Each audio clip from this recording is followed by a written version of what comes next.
Tonight, concerns raised over the future of a major road upgrade in the Mid-North. And positive news for Broken Hill, with just the one new COVID case recorded. From our 7 Spencer Golf Studios, your nightly news with John Hunt begins now. Good evening. An Orroroo resident has raised concerns after learning the contractor for the heavy vehicle bypass project has gone into liquidation. He says council needs to be more transparent about the steps being taken moving forward. Uncertainty lingering over the completion of a major project. There is a project that's been on the books for quite a long time to have a heavy vehicle bypass at Orroroo so that the trucks don't have to go down the beautiful and often quite busy main street of Orroroo. The District Council of Orroroo-Carrington engaging OTM Civil Construction in Stage 1 of the Orroroo Heavy Vehicle Bypass, starting work in June this year. But on Tuesday last week, the contractor entered into liquidation. This local resident says the news is concerning. Everyone down here is wondering now what's going on, and we don't know how long it's going to go now and whether the other stages of this bypass, when they're going to start. He says council needs to be more transparent about the steps they will be taking in delivering this $2.7 million project. In a statement, District Council of Orroroo-Carrington CEO Dylan Strong says OTM Civil Construction were engaged for Stage 1 of the bypass, due for completion on October 31 this year, and that Council was advised that OTM had commenced liquidation proceedings and would not return to their worksite on September 21. He also says Council expects to deliver the project on time and on budget. Mr Clark says he hopes that's the case. Let's just hope it does finish off as a good thing. Katrina Musson, 7 Spencer Golf News. Broken Hill locals could soon be given more time to get tested for COVID, with plans underway to extend opening hours at Memorial Oval. All of today's cases are household contacts, which has local health officials breathing a sigh of relief. Testing and vaccination, our 2 best layers of protection as COVID circulates in the far west. Case numbers are usually lowest after the weekend. Today, just a single positive result in Broken Hill. There are 4 new cases in Wilcannia, all are household contacts. We continue to see very good, consistent testing rates with over 130,000 COVID-19 tests reported. Memorial Oval has the capacity to test more than 2,500 people each day and has been averaging around half that. But it could soon open longer with an official announcement in the coming days. We're going to be starting at 7:30 till 6 initially. We're just planning that at the moment in terms of our rosters. An additional case added to our district's total, a person transferred from another region to isolate in Broken Hill. As of our deadline this afternoon, no further exposure sites have been identified. Every community needs to understand there's only one path out of this, and that is vaccinations. The Health Minister warning those who choose not to be vaccinated will have freedoms from December, but businesses can still choose not to serve them. Lachlan Itter, 7 Spencer Golf News. With border and lockdown uncertainties continuing across the country, Rex has confirmed it will continue to operate on a reduced capacity until the end of next month. It comes as Broken Hill Council documents show passenger numbers have dropped by 82% into the airport. There are currently 4 return flights to Dubbo, 3 to Adelaide and 2 to Mildura scheduled weekly. Rex says the stand-down period for affected staff will also continue until the 31st of October.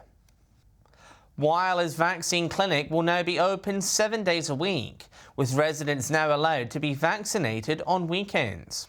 From this Saturday, the clinic at the Wyler Hospital will now offer an additional 360 appointments per week. An extra 180 appointments will be made available on Saturday and Sunday. According to SA Health, more than 14,000 vaccines have been administered at the clinic so far. To book an appointment, visit the SA Health website. Thousands of harvest jobs are up for grabs in South Australia as the agricultural industry braces for a productive season. With accommodation limited, the state government will streamline the development and construction of temporary accommodation.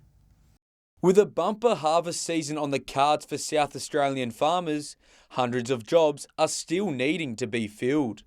But also very challenging.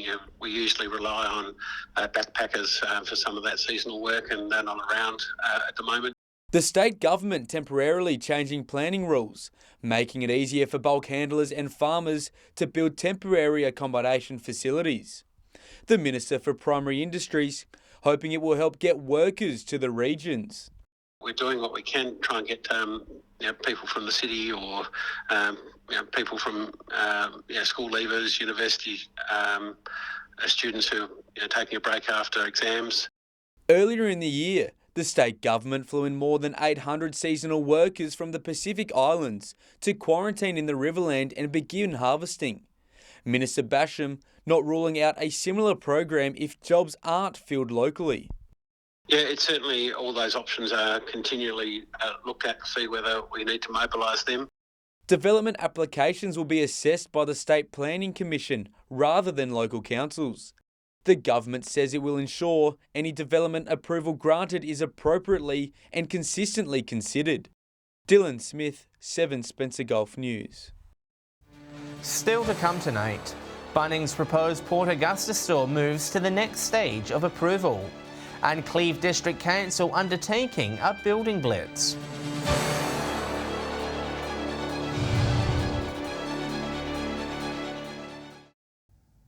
Welcome back.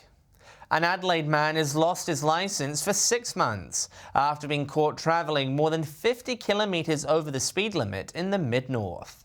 At around 11:15 yesterday morning, highway patrols were conducting mobile detection on the Augusta Highway at Miranda near Wilmington. They detected a silver Toyota Corolla travelling 162 in a 110 zone. The 27-year-old from Rosewater was also issued with an expiation notice. The construction of a Bunnings store in Port Augusta is one step closer to reality, but new conditions will have to be met for it to proceed. The hardware giant is looking to build a new store on a site next to the Standpipe Motor Inn. Another green light for Bunnings' bid to set up shop in Port Augusta. A special council meeting hosted the Upper Spencer Gulf Regional Assessment Panel. The proposed outlet getting the approval to move to the next stage of the planning process. We always look forward to new opportunities and creating new employment for our local people and also our regional areas. Council says the proposal satisfies its planning and design policies. Planning consent was recommended but is subject to various conditions. Council will be working hard to make sure that the benefits for Port Augusta people are real and tangible. The council advising that the building should be positioned further into the lot to avoid any visual or overshadowing impacts on the surrounding neighbourhoods. Landscaping must also include plant species appropriate to the harsh environment, while noise impacts from the timber yard must be managed. It's a double-edged sword. There would be some challenges for some businesses, but there'll be some opportunities for others. And I think broadly speaking, the Port Augusta community would say that the impact of Big W coming to Port Augusta about 15 years ago, all things considered, was very, very positive. Edward McCarroll, 7 Spencer Gulf News. The Cleve District Council was embarking on a major work split in an effort to attract more people to the district. The projects are a part of a new regeneration framework, hoping to increase the region's population.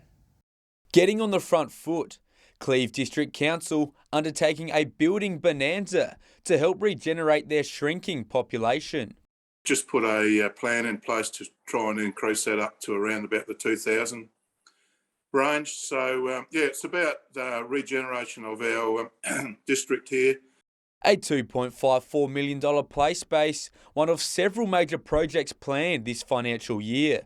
The council leveraging funding from the federal and state government's Local Government Infrastructure Partnership Program. I think it's important that Cleve and other towns are adaptive to our current situation. They're certainly proving that through their initiatives and leadership. A nature boardwalk also on the cards for Arno Bay. 1.2 kilometre walking trail from the boat ramp down to Turnbulls Beach, so that's about a $600,000 project. While upgrades to the Cleve RV Park will enhance the visitor experience, the member for Flinders praising Council's initiative.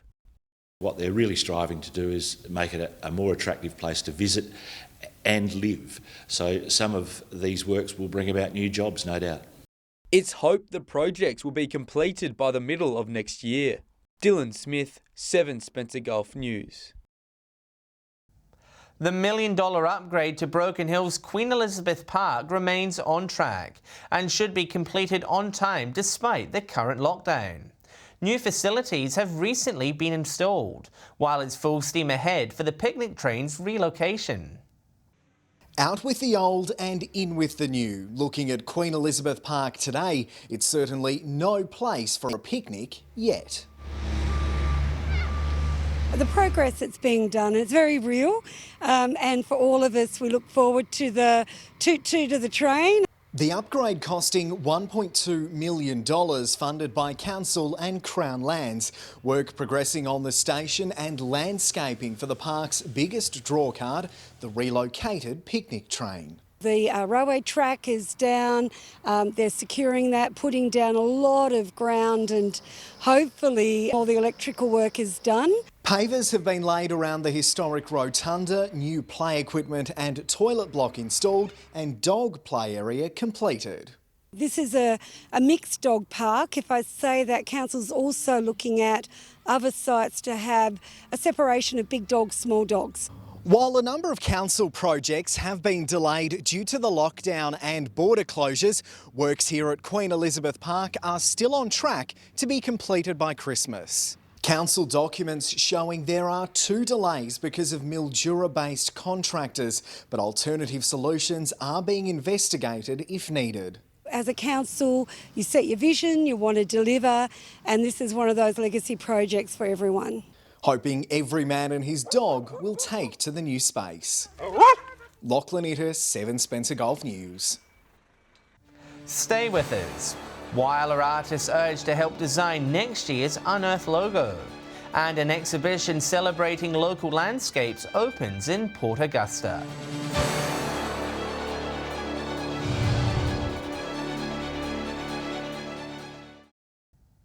There is less than a week remaining for residents in regional South Australia to have their say on the Regional Telecommunications Review.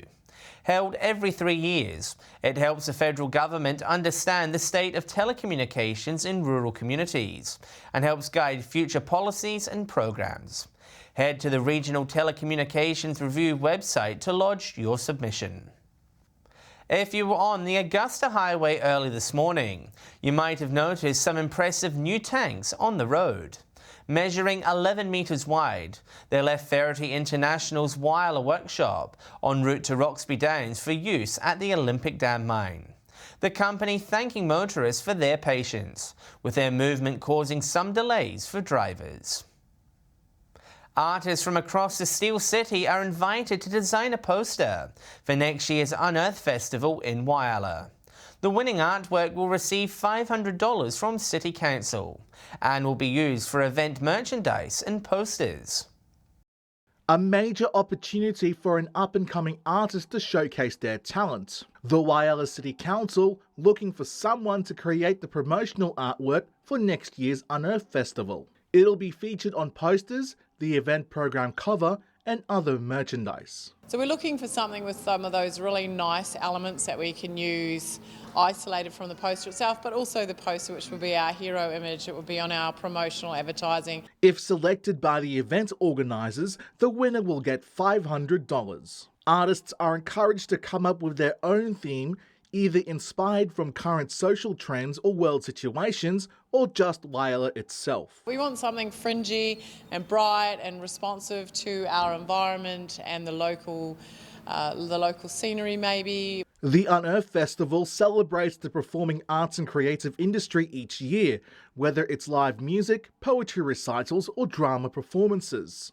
It is held at the same time as the Adelaide Fringe Festival. We bring a taste of Adelaide Fringe here to Whyalla across a week, but we also have involvement from local artists. And some of those local artists have taken their shows to the Fringe. More information about the competition can be found on the Council's Facebook page. Mark Zita, 7 Spencer Gulf News. Port Augusta's Yatala Pertley Art Gallery has unveiled its newest exhibition, with local landmarks a feature of the display.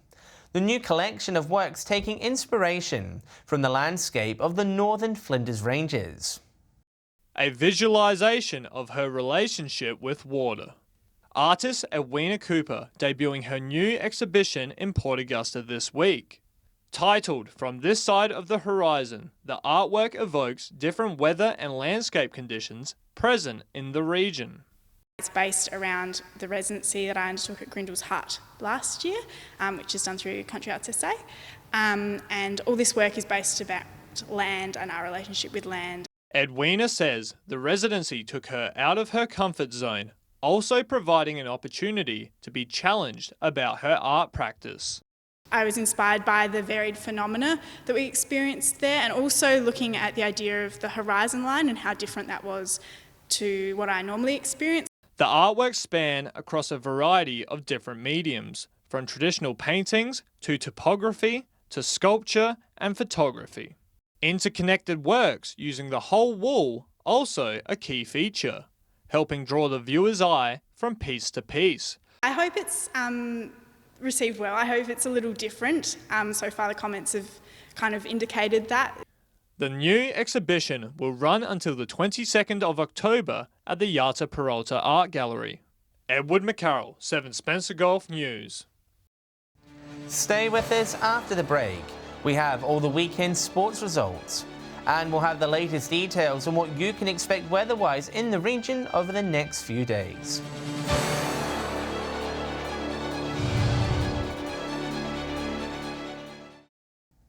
Hello again.